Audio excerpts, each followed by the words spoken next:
Most people assume that Allah simply means God in Arabic, but here's the problem. Long before Muhammad, Arab tribes were already worshipping a god called Allah, and he wasn't alone. He had daughters. He shared a shrine with hundreds of idols, and he looked a lot more like a tribal moon deity than the God of Abraham. So who was Allah? Really? Where did the name come from? And does the evidence show he's the same as the God of the Bible or someone else entirely? Let's follow the history, the sources and the symbols, and let the truth speak for itself.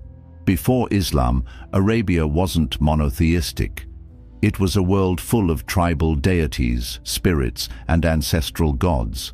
The Kaaba in Mecca, long before Muhammad, was a pagan shrine that housed over 360 idols, one for nearly every day of the year. Each tribe had its own protector deity, and sacrifices, rituals and pilgrimages were made in their honor. Among these many gods, Allah was already known, not as the only god, but as the chief god of the Quraysh tribe, seen as a distant creator above the other local deities. Alongside him were three daughters, Allat, Al-Uzza and Manat, names even mentioned in the Quran. Far from abolishing paganism, the early Islamic narrative emerged from within it. The foundation of Mecca was always religious, just not in the way Islam later claimed. Long before Muhammad, Allah was worshipped by pagan Arab tribes, but not as the one true God. Inscriptions and historical records show that Allah was the name of a high god in the Arabian pantheon, a distant creator figure among many, not exclusive and not worshipped alone. Ancient sources like the pre-Islamic Qasida poetry and archaeological findings in southern Arabia reference Ilah, generic god, and Al-Ilah, the god, which over time was shortened into Allah. This term didn't imply monotheism. It was part of henotheism, where one god is elevated above others but not alone. And this Allah wasn't just above, he was linked with the moon. Many scholars have pointed to crescent moon symbols found in temples dedicated to him and the widespread moon cults in Arabia, especially in places like Haran and Yemen. The crescent was not just decoration, it represented divine identity. Even Muhammad's own father was named Abdullah, servant of Allah, before Islam began. So ask yourself, if Allah was already known in polytheism, had daughters, and bore the signs of a moon cult, how can he be the unchanging, eternal God of the Bible? The crescent moon is one of the most recognizable symbols in Islam today. It appears on mosques, flags and minarets across the Muslim world. But here's the twist, Muhammad never used it. The early caliphs didn't either. So where did it come from? Long before Islam, the crescent moon was a sacred symbol in pagan Arabia. Moon god worship, especially centered around Sin, the ancient Mesopotamian moon deity, had left its mark across the region. Temples from Yemen to Ur featured crescents as dominant religious symbols. They represented divine power and guidance from the sky.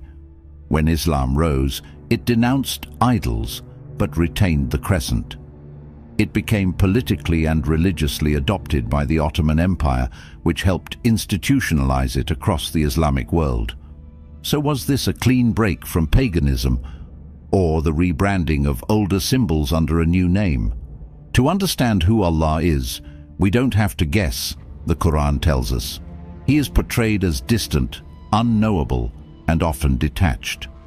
In Surah 42 verse 11, the Quran states, "There is nothing like unto him," emphasizing mystery, not intimacy.